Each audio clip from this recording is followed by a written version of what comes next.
महाराज जी, मेरे पति ने जब से आपको सुना है तब से वो मेरी सुनते ही नहीं है। कुछ पूछो तो बोलते हैं तू सत्संगी नहीं है। मैं कुसंगियों का संग नहीं कर पाता। अगर आप हमारे सत्संगी हैं तो इसका मतलब ये नहीं कि आप पत्नी से विरोध भाव करें, नहीं, उसके अंदर भी भगवान है। अभी सही सत्संग नहीं सुना उन्होंने। कह रहे कि हमारी लव मैरिज हुई थी, बट अभी कहते हैं मेरा लव केवल गुरुजी हैं। तो मेरी बात मान लो, मेरी बात मान लो। आज से आप अपनी पत्नी में भगवान का दर्शन करते हुए खूब प्यार कीजिए और नाम जप कीजिए, अच्छे से चलिए। नहीं तो फिर प्रेमानंद का सत्संग परिवार का खंडन करने वाला प्रसिद्ध हो जाएगा। ऐसा नहीं है, ऐसा नहीं है। हमारा सत्संग का उद्देश्य भगवत प्राप्ति है, और भगवत प्राप्ति तभी होता है जब आप अपने बच्चे में भगवान देखें, आप अपनी पत्नी में भगवान देखें, आप अपने पति में भगवान का भाव करें, और माता पिता परिवार सबको प्यार करें। अगर आप हमारा सत्संग सुनते हैं तो आप अपने पति से प्यार कीजिए, आप अपनी पत्नी से प्यार कीजिए, लेकिन उनमें भगवान की उपस्थिति मात्र। वो सत्संग नहीं सुनते लेकिन उनमें भगवान है कि नहीं, उन्हीं भगवान के लिए तो हम भजन कर रहे हैं। अगर हम अपनी पत्नी को दुखी कर देते हैं, पत्नी का तिरस्कार कर देते हैं, पत्नी की भावना का अनादर कर देते हैं, तो अंदर भगवान बैठा हुआ है। हम उस भगवान का अनादर कर रहे हैं। गुरुजी, मैं पिछले 3 सालों से शमशान साधना कर रहा था। फिर मैंने आपका सत्संग सुना, जिसके बाद मैं वही क्रिया जो करता था वो सारी पूरी तरह छोड़ दी। लेकिन अब भी मुझे ऐसा लगता है कि शमशान से जुड़ी हुई चीजें मेरा पीछा नहीं छोड़ रही। महाराज जी, रात दिन बहुत बुरे सपने, डर का एहसास, और मतलब मन बहुत घबरा रहा है। महाराज जी, अभी तो नाम शुरू किया है मैंने जपना। लोग बहुत भ्रमित हो जाते हैं, उनको सही मार्ग ना मिलने का। नौजवान है बेमतलब का, कुछ नहीं है। जब चिंता का स्वरूप होने पर तुम कुछ प्राप्ति नहीं करते तो मरे हुए लोग हमारा क्या सहयोग कर? क्या वहां स्मशान में बैठे हुए हैं क्या यमराज के यहाँ पिटाई धुलाई शुरू, या तो नर्क गए या तो स्वर्ग गए? कोई परम पद जाने वाला, वो बात अलग है। इसलिए रामकृष्ण हरि भजो, भगवान का नाम जप करो।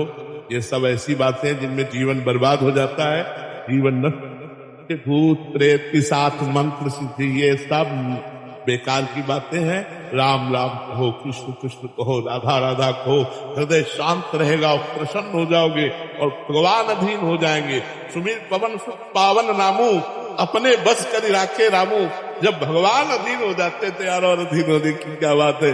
जहाँ मेरा भक्त चरण रखे वहां रखो मैं हाथ, पीछे पीछे मैं फिरूं कभी न छाड़ू साथ। ऐसा प्रभु जब प्यार देते हैं यार, काहे कि इधर उधर परेशान हो रहे। कुछ नहीं, नाम जप करो भगवान का, और ये स्वप्न पूर्ण संस्कार हैं जो पूर्व वाले, वो भस्म हो जाएंगे तो सब खत्म हो जाएंगे। ये कोई बिगाड़ नहीं सकता। महाराज जी, आपने कहा था कि अगर संसार प्रिय लगे तो नाटक नहीं करना चाहिए, ब्याह कर लेना चाहिए। महाराज जी, अब ब्याह कर लिया तो अब संसार नाटक लगने लगा है। महाराज जी, फंस गया। क्या परेशानी है? पति का नाटक करने में क्या परेशानी? धर्म पूर्वक धन कमाओ, उसकी कामनाओं की पूर्ति करो, राधा राधा नाम जप करो, बढ़िया पार हो जाओगे। हमें सेवा करनी है क्योंकि भगवान ने दी है, तो आपको भगवान ने पत्नी परिवार रूपी सेवा दी, उसे करो, भागो मत। जो भगवान के द्वारा दिए हुए सेवा कर्म को, चाहे वो पदाधिकारी हो, व्यापारी हो, किसान हो, नौकरी वाला हो, ईमानदारी से अपने कर्तव्य के द्वारा धन कमाए और अपने परिवार का पोषण करे और नाम जप करे, उसे भगवत प्राप्ति हो जाएगी। विश्वास मानो, उचित ब्रह्मचर्य का पालन करो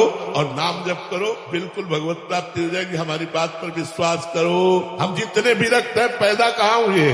गृहस्थ में। हम जितने विरक्तों के कपड़े कहाँ से आते हैं? गृहस्थ से। हम जितने विरक्त हैं, इनका भरण पोषण कहाँ से होता है? गृहस्थ से। गृहस्थ मूल है, मूल माने जड़। गृहस्थ मूल है, हर आश्रम हर व्यवस्था का मूल है। अगर हमको यज्ञ करनी है तो गृहस्थ से, भंडारा करना है तो गृहस्थ से, मंदिर बनाना है तो गृहस्थ से, हमें समाज सेवा करनी तो गृहस्थ। आप वो गृहस्थ हैं। हाँ, अब शराब की बोतल लड़ाओ, मांस खाओ, पराई बहन बिटिया की तरफ गंदी दृष्टि रखो तो नरक जाओगे, चाहे जो कोई हो। गंदे आचरण करोगे तो नरक की प्राप्ति होगी, दुर्गति की प्राप्ति होगी। यदि सत्धर्म के द्वारा कमाए हुए धन से समाज सेवा, परिवार सेवा कर रहे और नाम जप कर रहे हो, तो आपको निश्चित जैसे एक विरक्त को भगवत प्राप्ति होती है, वैसे आप गृहस्थ को भगवत प्राप्ति।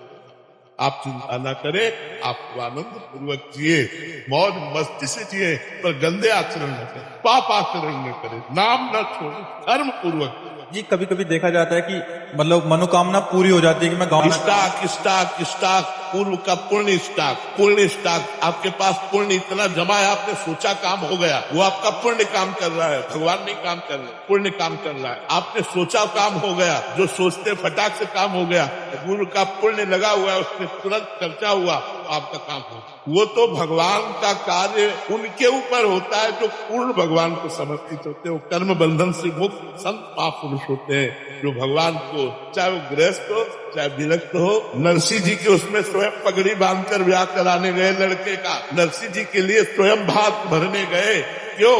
क्योंकि नरसिंह जी भगवान के पूरे आश्रित है। जो भगवान के आश्रित, उसकी जिम्मेवारी भगवान कहते हैं स्वयं अनन्यश्चिन्तयन्तो माम ये जनाः पर्युपासते तेषां नित्याभियुक्तानां योगक्षेमं वहाम्यहम्।